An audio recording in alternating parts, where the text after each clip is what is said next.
जी IIM की पढ़ाई के लिए कलकत्ता में दी जा रही है।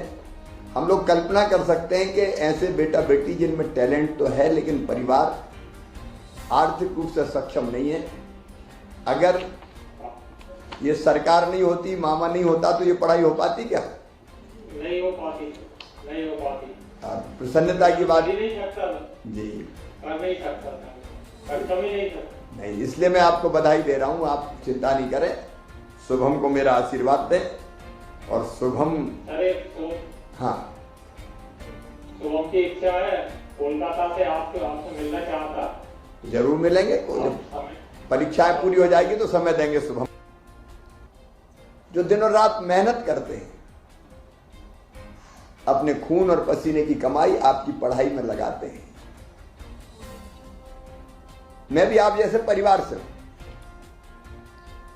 भोपाल में मैं भी कमरा किराए पे लेके पढ़ा, सरकारी स्कूल और कॉलेज में ही पढ़ा। मैं कोई प्राइवेट कॉलेज या प्राइवेट स्कूलों में नहीं पढ़ा, सरकारी व्यवस्था ही में पढ़ा। और मैं अपने माता पिता की तकलीफ भी देखता था, क्योंकि खेती करने वाले किसान के पास इतना धन नहीं रहता कि वो बेटा बेटियों की शिक्षा पर बहुत खर्चा कर सके। हम में से कई किसान परिवार नहीं, मजदूर परिवारों से भी आते हैं। मेहनत कश होना गर्व की बात है। जो अपने परिश्रम की खाता है, सचमुच में वो वंदनीय है। लेकिन आप देखो, इसके बाद भी माता पिता की तड़प के कैसे मेरे बेटा बेटी ढंग से पढ़ जाए, उसकी चिंता करते हैं और इन सब बातों को ही देखते हैं। मेरे बेटा बेटियों, हमने मुख्यमंत्री बनने के बाद कोशिश की कि मां बाप माता पिता को जो कष्ट होता है बच्चों की पढ़ाई में, उस तकलीफ को मैं बांट सकूं। और इसलिए हमने बचपन से ही अगर देखे तो तय किया कि विशेषकर शासकीय स्कूलों में पढ़ने वाले हमारे बच्चे, उनको किताबें निःशुल्क मिल जाए, उनको यूनिफॉर्म मिल जाए। दूसरे गांव पढ़ने जाने पर साइकिल की व्यवस्था इसलिए की कि बेटियों को लोग भेजते नहीं थे पहले दूसरे गांव में। एक नहीं, अनेकों प्रकार की छात्रवृत्तियां। अब गांव की बेटी योजना बनाई, जिसमें तय किया कि 12वीं में अगर प्रथम श्रेणी में गांव में बेटी पास हो जाए तो 5,000 रुपया गांव की बेटी योजना के अंतर्गत पाए। लेकिन इस सबसे संतोष मुझे नहीं हुआ। मुझे लगा कि कई परिवार ऐसे हैं जो आर्थिक रूप से कमजोर हैं, लेकिन बेटा बेटी पढ़ने में बहुत अच्छे हैं। इसलिए संभल करके एक योजना बनाई और उसमें तय किया कि हमारे बेटा बेटी जिनमें बुद्धि है, क्षमता है, प्रतिभा है, टैलेंट है, मेहनती है,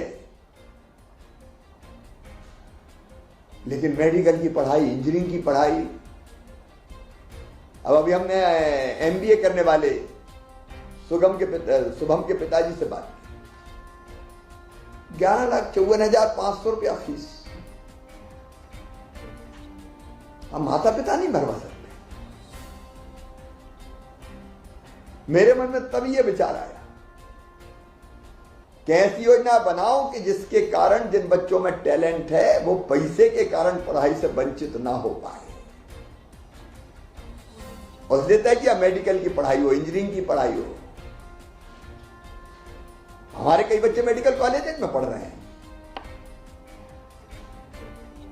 केवल सरकारी नहीं प्राइवेट में भी पढ़ रहे हैं। उनकी फीस भी 7 लाख 6 लाख रुपया साल है। वो फीस बच्चे नहीं भरवा, उनके माता पिता नहीं भरवा सकते। इसलिए हमने तय किया कि ये फीस मम्मी पापा नहीं, मामा भरवाएगा। भारतीय जनता पार्टी की सरकार भरवाएगी। इंजीनियरिंग कॉलेज में भी मेरिट में 1.5 लाख तक, जिन बच्चों का नंबर लगता है प्राइवेट की भी पूरी फीस भरवाते हैं। ये सब चीजें इसलिए, सामान्य भी बीएससी कर रहे हैं, कोई बाकी पढ़ाई कर रहे हैं, मैंने उनकी फीस भी भरवाने का फैसला किया। बीच में 18 में सरकार चली गई थी, 19-20 में कई तरह की चीजें बंद हो गई थी। मैं भी कोविड काल में फंस गया था, लेकिन अब कोविड समाप्त हो गया और इसलिए हमने पैसे का इंतजाम करके बच्चों के खाते में डालने का फैसला किया। आगे इसको रेगुलर चलाएंगे। आज 2,40,000 बच्चों के खाते में 331 करोड़ रुपया डाले गए।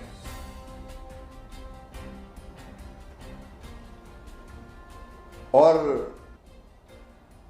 21-22 में जिन बच्चों ने एडमिशन लिया नया, उनकी छात्रवृत्ति के लिए MPSEDC के द्वारा नया पोर्टल बनाया गया है। उसमें भी आवेदन की प्रक्रिया चालू कर दी गई है। आवेदन प्राप्त होने पर स्कॉलरशिप स्वीकृत करके और उसका वितरण किया जाएगा।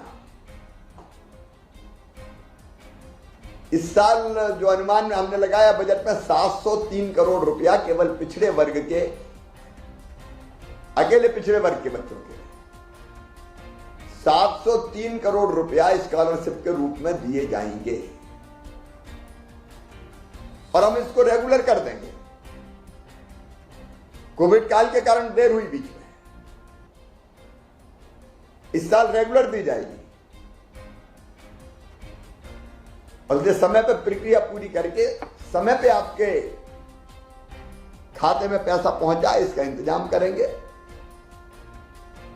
आप सब बेटे बेटियों से मेरा यही अनुरोध है, आग्रह है, मेहनत से पढ़ाई करें, परिश्रम में कोई कसर न छोड़ें। हम पिछड़े वर्ग से आते हैं लेकिन टैलेंट में कमी नहीं है हमारे। आप मेहनत करें, मामा आपका साथ देगा, बीजेपी की सरकार आपका साथ देगी। आज कुछ बच्चों के एग्जाम भी मुझे बताया कि बीच में चल रहे हैं, तो लंबी बात नहीं करूंगा, फिर एक बार जुड़ेंगे तब विस्तार से बात करेंगे। सब बेटा बेटियों को मैं बहुत बहुत शुभकामनाएं देता हूं, आशीर्वाद भी देता हूं। खूब आगे बढ़ो, यशस्वी हो। एक बात याद रखो, व्यक्ति जैसा सोचता और करता है वैसा बन जाता है। आप बेहतर प्रयास करोगे तो जो सोच रहे हो वो बनोगे। कोई यूपीएससी की तैयारी कर रहा है, कोई और किसी एग्जाम की तैयारी कर रहा है, भविष्य में उस पद पर पहुंचोगे। मेरी बहुत बहुत शुभकामनाएं, आशीर्वाद, धन्यवाद, नमस्कार।